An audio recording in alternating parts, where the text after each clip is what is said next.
Hello friends, I am Prasanna from BSc BJC Final Year in TTWRDC Women's Medak. First of all, welcome to one and all. Today we are going to learn about my favorite topic of semester 5th, the aquaculture. Okay? So, let us see what is aquaculture. Aquaculture is a controlled production of animals that normally live in water.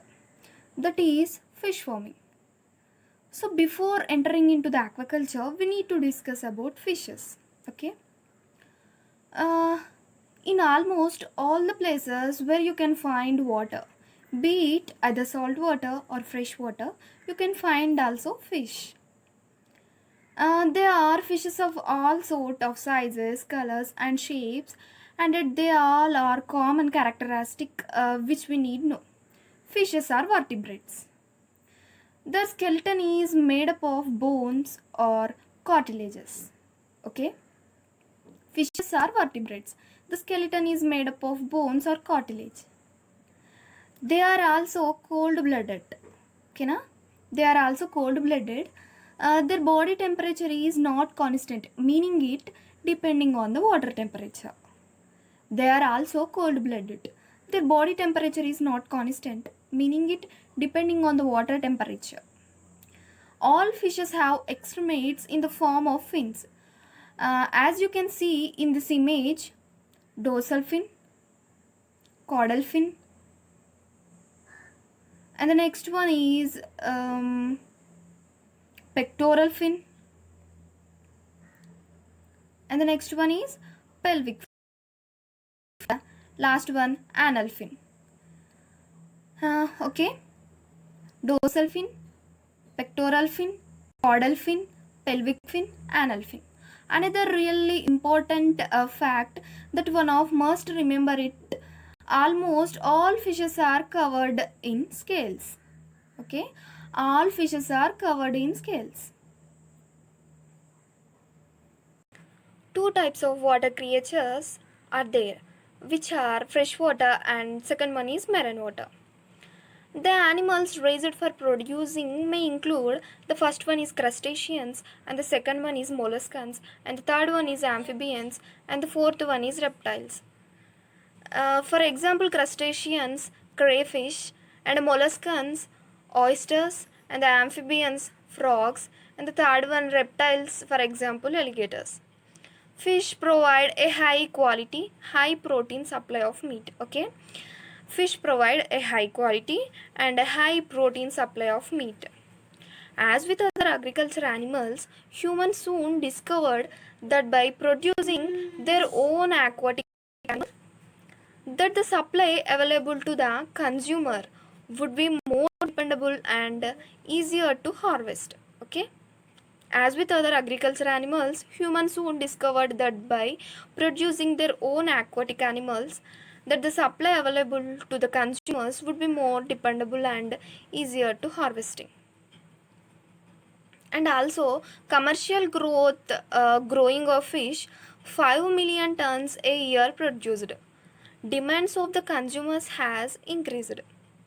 Fishes are ectothermic. Okay, fishes are ectothermic. It is a cold blooded. That means less energy goes into maintaining a constant body temperature. This means less energy goes into maintaining a constant body temperature. Fishes are ectothermic. It means cold blooded. Okay. And fish production. Fish have a higher percentage of edible meat, up to 85%.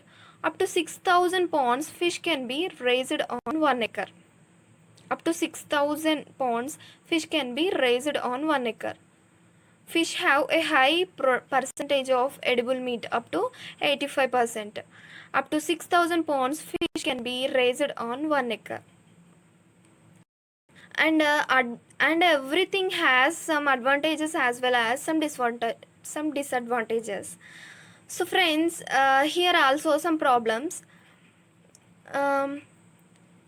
Dissolved oxygen level must be maintained.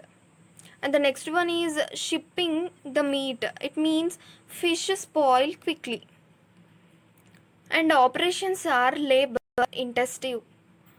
It means more labors are required. Operations are high risk. Okay, discovered oxygen level must be maintained. Shipping the meat, it means fish spoil quickly. Operations are labor intensive. It means more labors are required. Operations are highly risk. And the next one is now how fish respire. And fish respiration is breathe oxygen, use gills to take oxygen from the water and put it use into the blood streams. Gills act just as the lungs do. Okay, and the oxygen is put into the water through photosynthesis. And the next one is process in which aquatic plants which release. And the next one is directly from the sun penetrate the oxygen into the waves. And if the dissolved oxygen level falls below a certain point, the fish may suddenly die. Okay, if the dissolved oxygen level falls below a certain point, the fish may suddenly die. It means suffocate. Okay, gills are the fish's respiratory organ. The respiration process is very interesting. Water enters through the mouth and goes to the gills. The gills then get the oxygen and distribute into the rest of the body through the blood vessels. Then the water is expelled through an opening which can be found in the majority of fish behind their head, which is called the gill flap.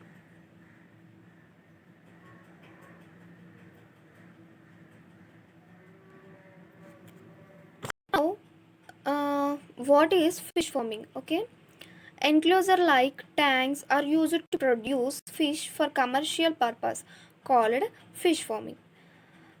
See here, three images I have given. The tanks are there in which the fishes you can see. So these different types of tanks are used in farming in commercial purpose. Now fish farming can be done two types. Okay, first one is capturing fish and the second one is culture fishing. Okay, what is capture fishing?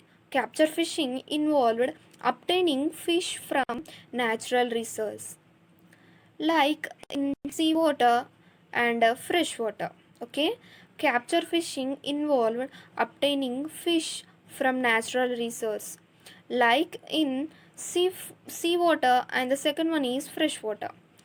And the culture fishing, culture fishing involved culturing the fish in small enclosure.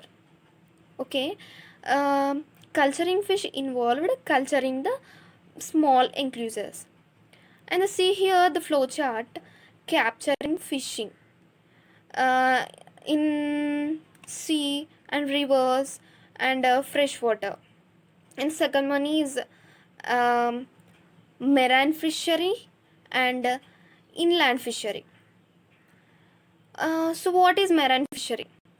Fishing in saltwater regions is called marine fisheries. Mariculture. Mariculture involved culturing of fish in marine water.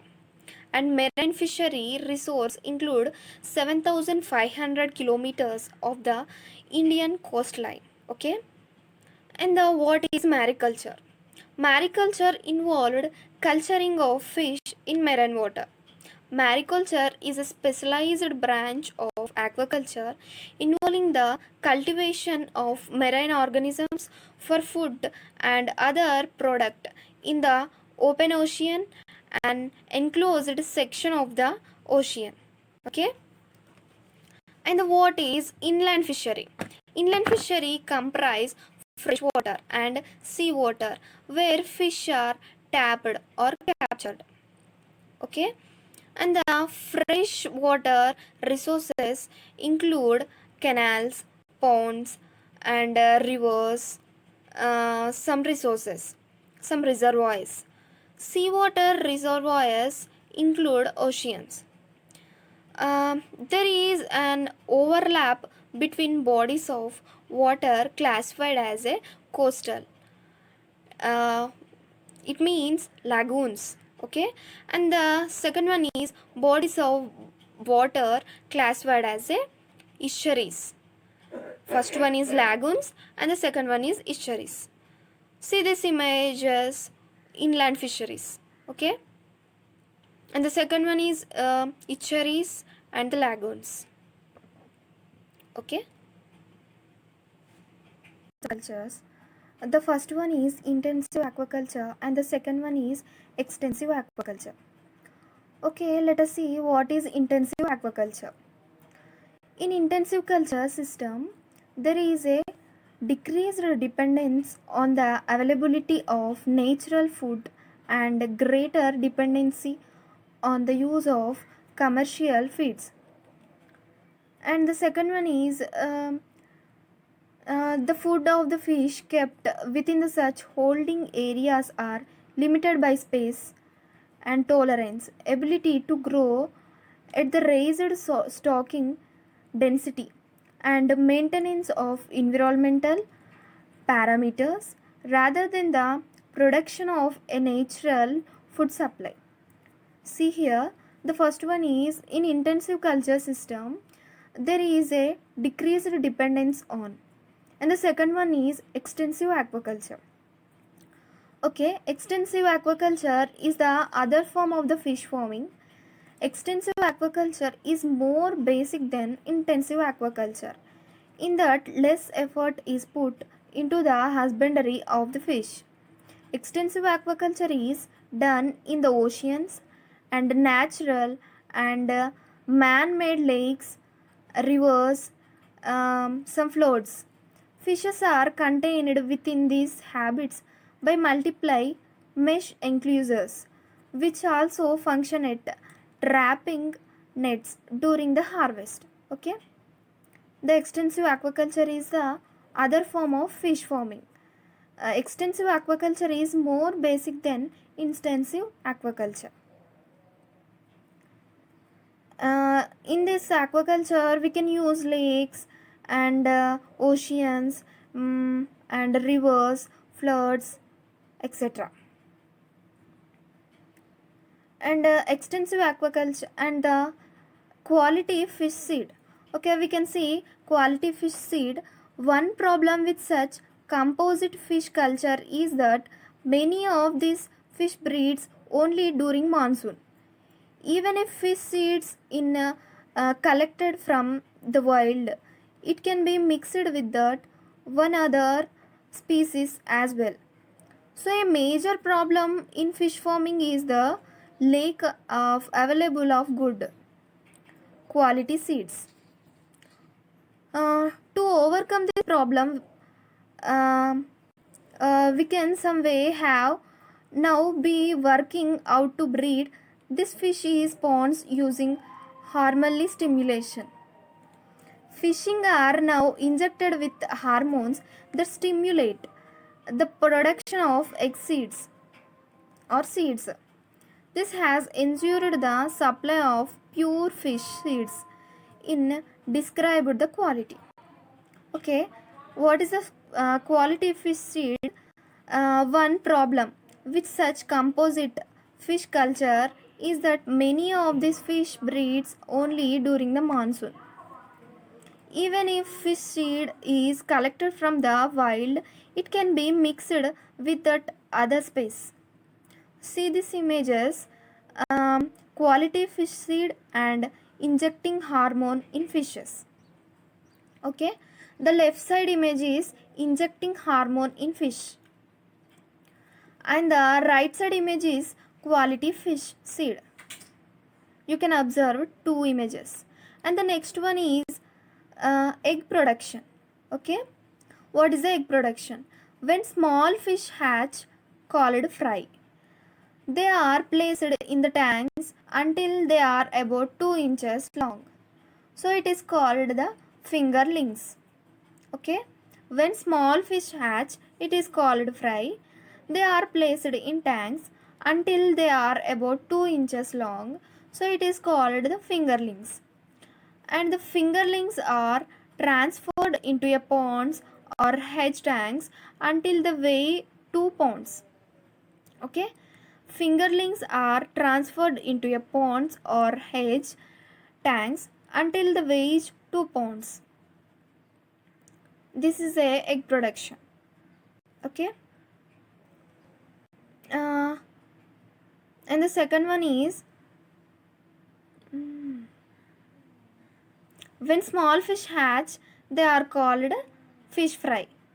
And the second one is the placed in the tanks until they are about 2 inches long. It is called fingerlings. Fingerlings are transferred. And the second one is egg production. The egg production, in this egg production, fish are fed twice a day. Okay, and the fish are harvested using the sins and large nets. Another method of raising production fish is using the large submerged cages.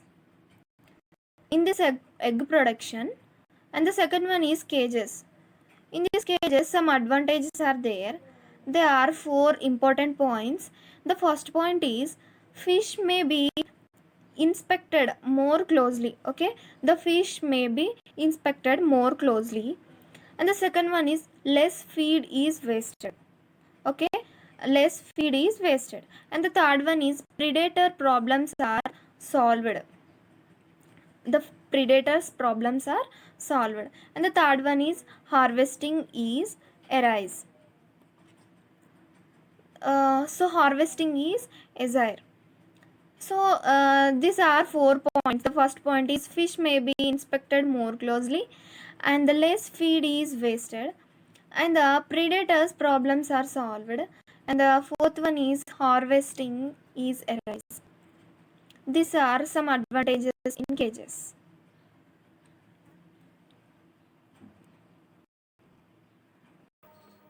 Look, this is the largest fish in the world, the whale shark. Even though it is called a whale shark, you must remember it is a shark, not a whale. Whales are not a fish, they are aquatic mammals. Like these friendly dolphins, so never forget, whales and dolphins are not a fish, but mammals. Okay? Now, I have a very important fact you must always remember. It's extremely important, as you already know. Fish, as well as many other animals, live in water. Water is essential for life, and for this reason, we must look after it. We must protect it. There are people who dirty nature by throwing rubbish into the rivers and oceans without thinking about the terrible consequence they are causing. The plastic and substance which contaminates the water kill a huge amount of animals, fish, and tortoises, and dolphins, whales, sharks, and many more die every day because of contamination of water. It is a source of life. We must take care of it and protect it. So now you know, look after the nature so that all living creatures can live happily. Hope you all are enjoying my class. Thank you for listening. Good luck and have a great day. Thank you. Bye bye.